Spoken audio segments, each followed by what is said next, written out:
आज गुरु पूर्णिमा का दिन है और जुदा होके भी एक ऐसी कहानी है जो मेरे कह सकते हैं गुरु ने मुझे दी है। और ये फिल्म जो है वो मैंने अपने गुरु के लिए बनाई है, अपने गुरु को अर्पण की है। और भट्ट साहब ने मुझे कहा कि देखो विक्रम, अगर तुम चाहते हो कि मैं तुम्हारे लिए कहानी लिखूं तो यार मैं हॉरर में लव स्टोरी नहीं लिख सकता। मैंने कहा हॉरर मुझे नहीं आता, अगर तुम लव स्टोरी में हॉरर बनाओगे जैसे राज थी तो मैं लिख सकता हूँ। तो मैंने कहा वैसे बॉस, मैं तो हॉरर में मेरी लव स्टोरी ही होती है, लेकिन हाँ इस बार आप सही कह रहे हैं, लव स्टोरी में हॉरर बनाते हैं। तो इसलिए टाइटल भी जुदा होके भी है। टाइटल कोई भूतिया नहीं है जैसे कि शमशान या ग्रहण या ऐसा कुछ नहीं है।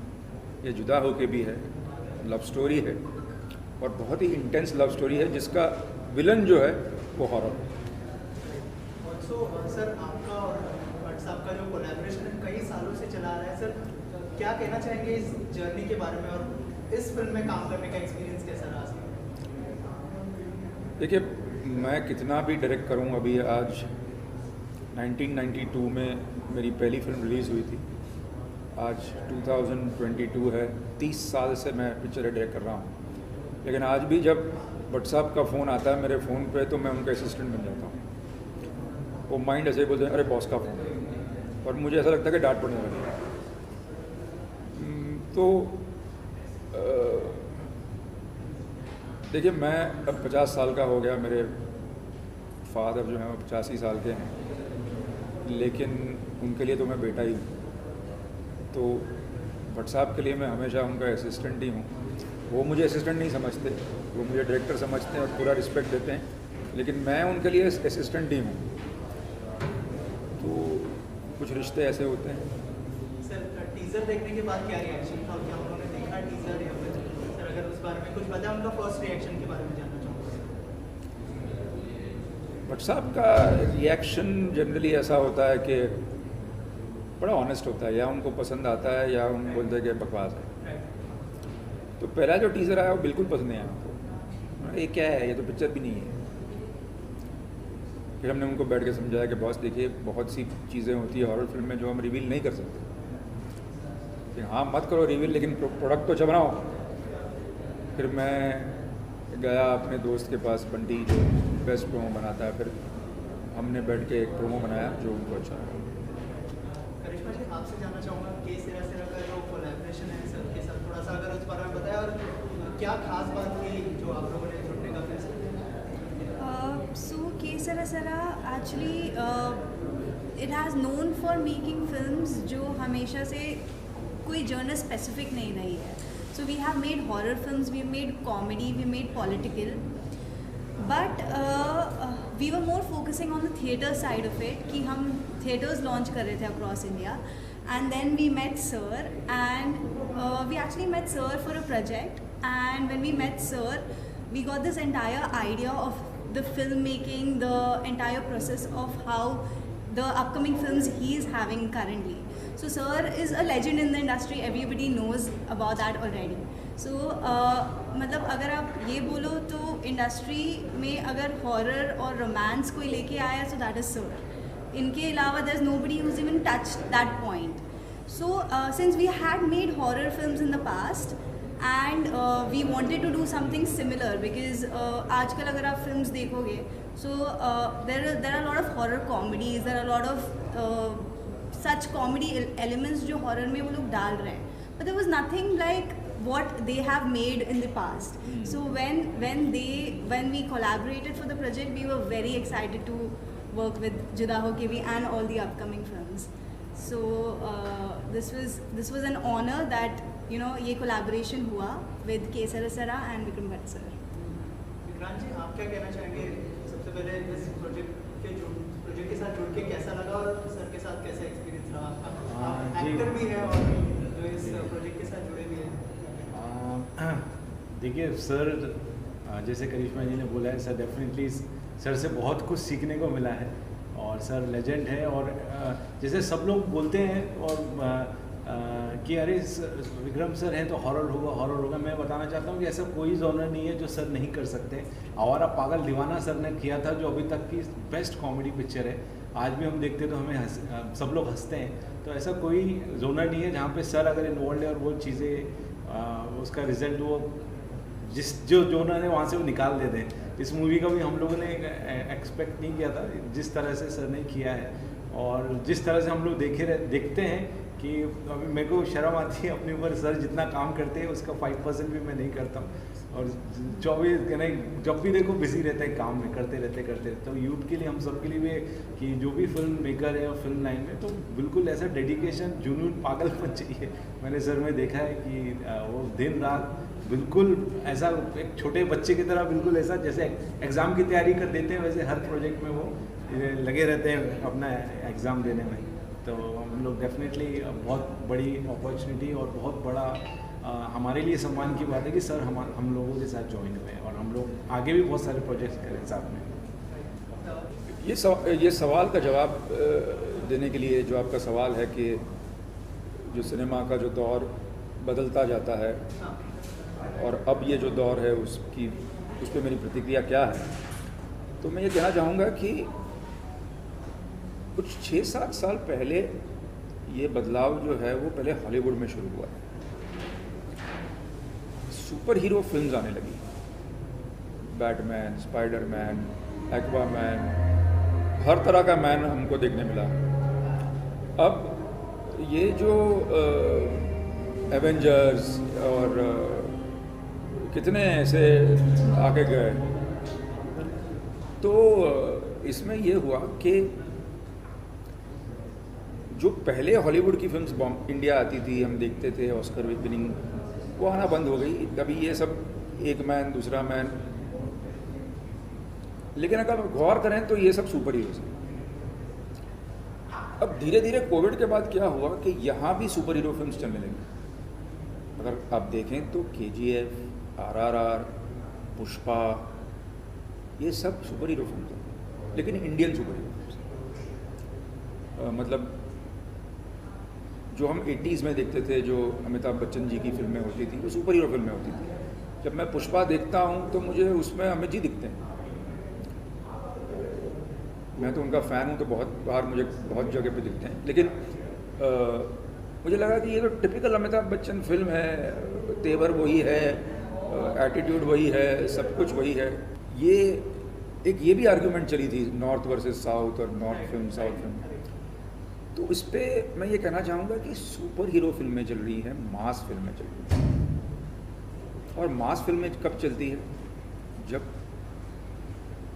जब लोगों में एक आक्रोश हो, एक गुस्सा हो, और वो गुस्सा बाहर लाने के लिए सुपर हीरो फिल्म काम करती हैं। क्योंकि वो सुपर हीरो जो है वो काम करता है जो आप नहीं कर सकते। तो आज का दौर जो है वो हमने बहुत साल पिक्चरें बनाई है NRI ऑडियंस के लिए, वो हमारी ऑडियंस नहीं है।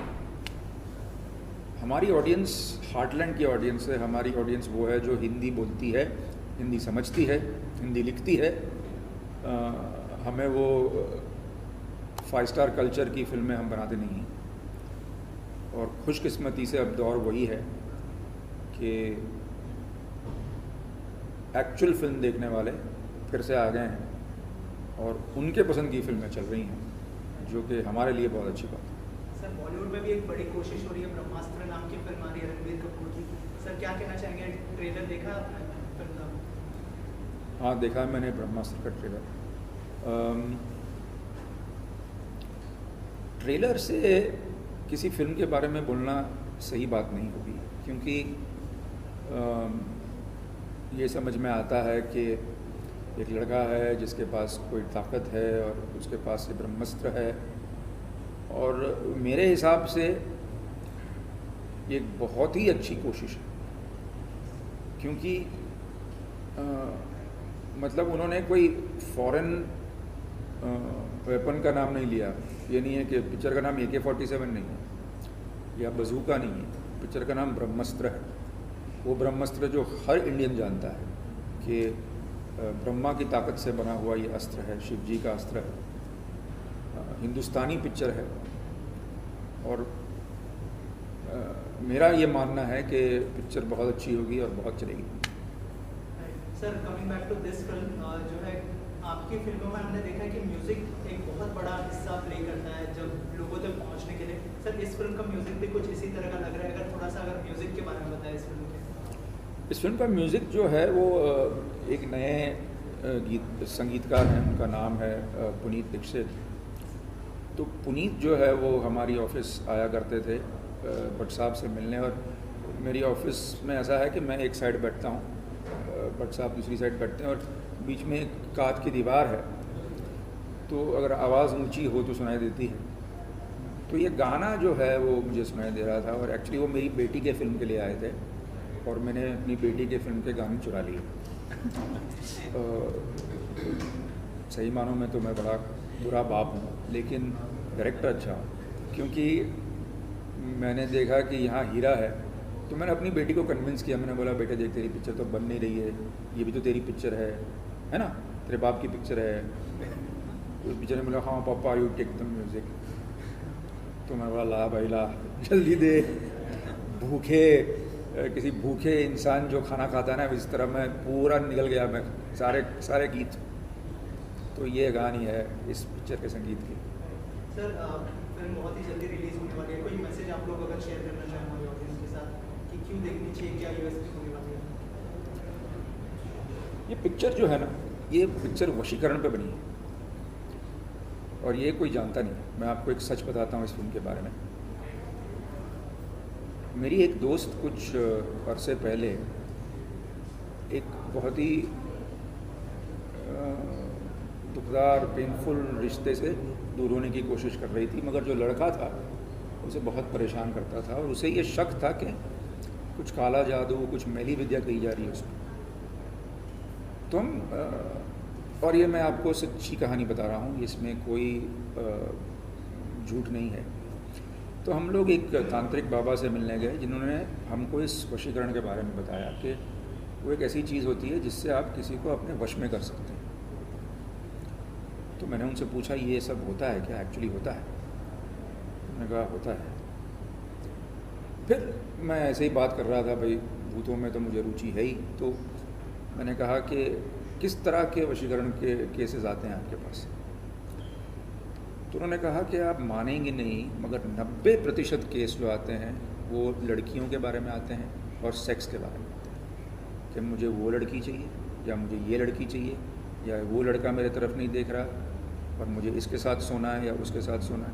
कोई पैसे की बात नहीं कर रहा, कुछ लोग कर रहे हैं, कोई नौकरी की बात नहीं, कोई एजुकेशन की बात नहीं, बस यही बात। तो इसमें से मुझे आइडिया आया कि अगर ऐसा हो कि आपकी प्रेमिका या आपकी पत्नी आपसे प्यार करने के बावजूद किसी के वश में हो, काला जादू, काली विद्या, तो आप क्या करेंगे? आप अपने प्यार को कैसे ले आएंगे वापस? तो इस पे ये पिक्चर जुदा होकर भी बनी है। और जाते जाते मैं ये कहना चाहूँगा कि हर प्रोड्यूसर डायरेक्टर ये कहता है कि देखो मेरी पिक्चर तो बहुत अच्छी है, लेकिन अब मैं देखते हैं ऑडियंस क्या कहती है, और ऑडियंस तो ये है, ऑडियंस तो वो है। लेकिन मैं ये कहना चाहूँगा कि बहुत अरसे बाद एक बहुत अच्छी पिक्चर बनाई है मैंने, और जुदा होके भी एक बहुत ही अच्छी पिक्चर है। और अगर आप जुदा होके भी ना देखें तो आपकी बदकिस्मती है। ऐसा मैंने कभी नहीं बोला मेरे 30 सालों में, लेकिन आज बोल रहा हूँ। तो आप ज़रूर जाके देखिए, क्योंकि अगर आपने ये फिल्म मिस कर दी तो कुछ समय बाद बहुत दुख होगा। Thank you so much.